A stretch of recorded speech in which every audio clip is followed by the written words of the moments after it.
I don't have slides. It's not cool like that. Thank you all for being here.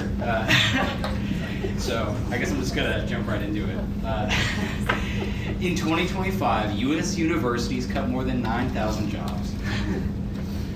In January 2026, the U.S. Department of Education let Iowa use a federal grant, like a waiver, to basically reallocate all educational resources from things that aren't educational, like English support and teacher training.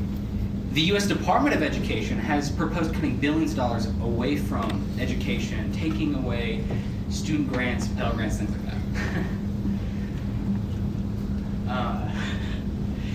And this is a prime example of how we do not value education as much as we should. When I'm in school, when I'm walking around, engaging with the community, I mean, like I am right now, you can look at everyone and say, this is our future. This is the next generation. These are going to be the next company owners, the next lawyers, the next doctors, the next plumbers, the brick and mortar that we're going to build the future on. And it is impertinent that we set them up for success in any way we can.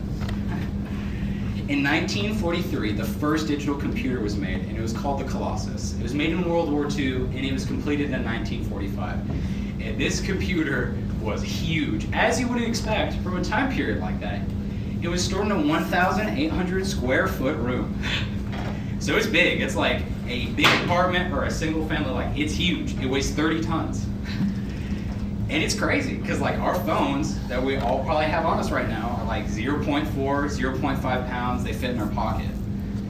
And it's crazy to see how much advancement we've had between that time. I mean, from 1943 to 2026, you would hope there would be advancement, but like, you know, it's crazy to think about it. Carl Benz created the first gasoline-powered vehicle in 1885, and it could go 10 miles per hour, weighed about 585 pounds. And comparing that to a new car, like a 2020 sedan that goes 2,000, that goes around 120 to 145. Oh gosh, fumbling.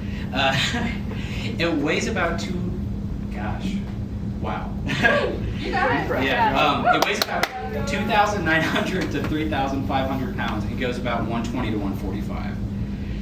Again, there's a pretty big jump. There's a big advancement in these technologies that we've invested in. And it's impressive how much progress we've made between that, like, the time we've had and the investments we've put into it. It's impressive.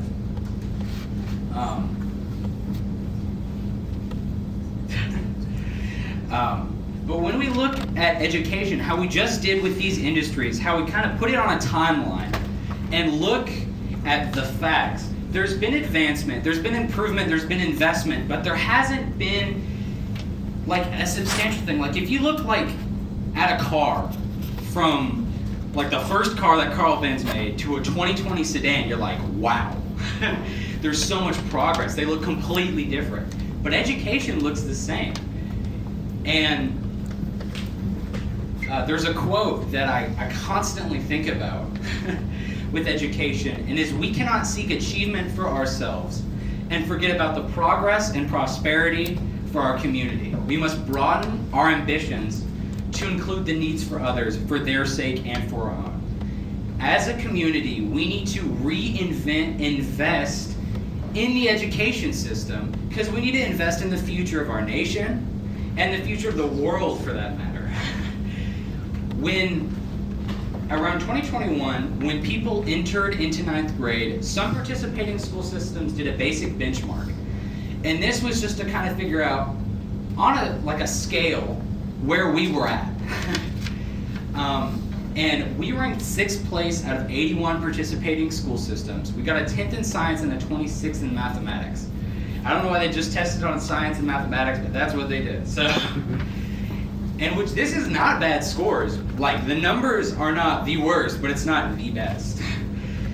But when you also think about how many people took the test, about 700,000 to 600,000 people took this test right when they entered 9th grade, so they're about 14 to 15. And I'm not a professional. I'm a guy talking on a stage like, I've never worked in the education industry. I'm not a teacher, I don't work in the school system, but I've been through the school system. And the thing I hope you leave here today with is that when you see something that needs to change, when you see something that objectively needs to be pointed out and discussed, you do that in any way you can. When they came up to me and said, do you want to deliver a TED Talk? Mind you, 2 weeks before this event, the first thing was like, I'm going to do it on education, which is kind of crazy to think about because, again, I've never worked in the industry. But first thing that came to my head, and that's why I'm here today. And it's crazy. Something that I kind of thought about when I was kind of like I knew I was going to do education, but I also had to find out why I want to do education, is I get a chance tonight that you don't get a lot of in life, where I get to talk to a whole room of people to try to encourage change or teach them something. It's a really big opportunity you don't get a lot of chances in life. And I'm really thankful that I can be here today. So, thank y'all. In the late 20th century, we implemented a school education system that would set off a chain reaction for all of the predecessors that would come after it. The implementations in this school system are still implemented today in some ways. And this was the factory school model. And there was a really big architecture term that came with this school model, and it's called cells and bells. It sounds kind of like black and white, so let me kind of explain. But it's also kind of self-explanatory if you think about it. You know, when you think about schools, you have hallways, you have corridors, and then you have the rooms, and then you have bells. And this was basically one of the biggest reasons this architecture term got implemented was because of the massive immigration into the American school system at that time period. They put bells and cells and bells to create a rigid school structure, and you know, the 800 or 900 square foot cells and bells were for all the students. It kind of sounds familiar if we think about it. And in 1885, when Carl Benz created the first gasoline-powered vehicle, comparing that to modern cars is kind of a crazy thing to do. There's been a substantial investment in this industry, there's been advancement, there's been progress.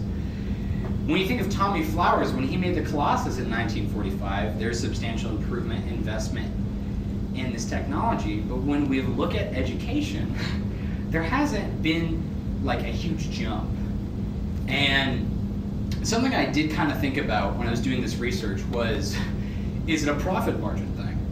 You know, because money's a really big thing in our society. And I find that a lot of times, if there's a big profit margin, advancement follows. But the United States has invested a lot of money into education. Let me just kind of like lay out so the automotive industry, we've invested $195 billion.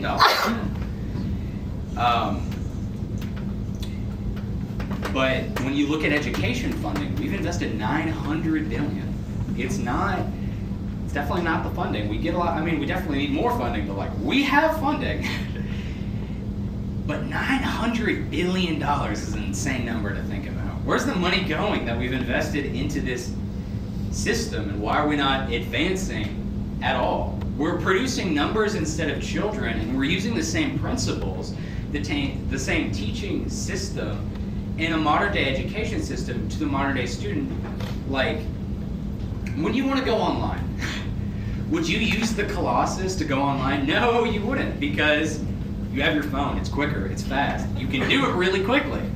When you want to go on a car ride, you wouldn't use Carl Benz's car, you would use your new car. You know, the one with all the fancy features and all that jazz. But why are we not seeing anything like that in education? We look at it and you're like, oh damn, woo! You know what I mean? You look at it and you're like, why? And I remember when I was in 7th grade and I was learning math, crazy. It was algebra, basic algebra. We're talking PEMDAS, super easy. And I asked my teacher kind of how it worked. You know, me being a curious little child, I was like, they're like, how does it work? And they couldn't really, they're not going to send me aside. They're like, okay, so how math works? Because, they're teaching a ton of people. But at the time, it made me feel pretty worthless. In the American school system, we kind of preach the idea of if you're struggling or if you're having an issue in class, you should just you should just ask for help. If you're not understanding the curriculum, or if you're having a hard time on a lesson or assignment, just ask for help. And I find that a lot of teachers preach this concept that if you're struggling, you know, ask for help, but then they don't, some of them simply don't care. And I'm not saying all the teachers. I'm definitely not saying that. I love my school. I love my teachers. I can say with certainty have been some of the best teachers I've met. They're great people. But they preach this kind of like this system of if you're having trouble, ask it, but then they kind of shoot students down when they approach it. And there's many issues in the American school system. I mean, we could be here for like 10 hours talking about everything that we can improve on. But I'm just kind of trying to be like, hey, we should look at this right now. Because it's important. It's something we should definitely advance in. And I don't think it's necessarily the students' fault. Don't get me wrong, there's definitely some students, it's kind of like, you know, they won't pay attention. But it's also the system that we've been conditioned in. I find that the system sometimes, like, again, teaches you to ask for help, but then I find that sometimes we kind of don't expect the best results. And one of the key things I've learned throughout my academic career, throughout my career in general, I mean, my short one at that, but all the things that I've done in life, is communication is a really big thing. I'm actually currently training in communication by FEMA, so it's like, I can say firsthand, communication is crazy. We have to communicate. And I find that school can kill communication. Picture this, you finally got to high school, like, woohoo, you know, you're becoming an adult. And, you know, you get into your math class, and there's a stack of worksheets. And now, first of all, I will say, this kind of does, like, modern stuff, like school, you're always going to have worksheets. It's just kind of how it works, you know. But, you know, it's still kind of daunting when you walk into class and there's like a stack and you're like, oh God, no. No, we're not doing this at 8, like. And we didn't want to, we were going over the worksheet. And the teacher at the time was like, okay, I can't find like a little answer key, so we're just going to do some like online learning, which is a real big thing. Like, a ton of schools do it. I'm not trying to be like, oh, online learning sucks. But it is not the only time something like this has happened. I can recount many times throughout my educational, you know, scholarly career that something like this has happened, where you get kind of a short, known, helpful answer, you know, or, and again, I'm not trying to be like, teachers suck. They don't. It really, like, I felt bad writing this the first time I ran through this, because I was like, gosh, it just sounds like I'm like, teachers, they don't. Teachers who are in this educational industry, amazing. Because it's so hard to be in modern education. But I feel like something we should kind of set as like standards for the students and the teachers. Again, it's not the teacher's fault. There's actually a saying that I kind of thought about when I was writing this that like really I think reflects on the complicated issue. So often the problem is the system and not the people in it. You must water the flower if you want it to grow. And that's kind of like what I'm trying to say. I'm not saying, because the American school system, it's diverse and there's a ton of issues, but there's a ton of great qualities. And I've met amazing teachers. If they had the proper resources at their disposal, they could make people do wonderful things. Like, we would be inspiring the next generation. As Stephen just said, the dude who I just said the quote about, we have to put water in the flower. But right now, we're kind of watering the flower in a dark room. We're pumping these resources in, but it's not working. We're kind of stuck in this system of cells and bells. We're waiting for it to chime to tell us when to think and when to move and when to learn. We spent $900 billion trying to create a formula, but we've forgotten what it actually represents. Our kids, our students, the next generation. It's not data. These are the next doctors. These are the next lawyers, the next plumbers that will keep our town running. And the next, next person to build the next Colossus. And if we continue to treat our schools like factories, we shouldn't be surprised when we get a standardized product. But our children are not products. They're the architects of our future, and it's time we stop investing in the 19th century model and we start investing in the 21st. Thank y'all for being here. This has been great. I kind of freestyled this if you couldn't tell. I don't want to read off the script. It's kind of like, but I do kind of want to say a quick thank you to everyone who came here tonight and all of the TEDx people, because this would not be possible without them. But thank y'all for coming.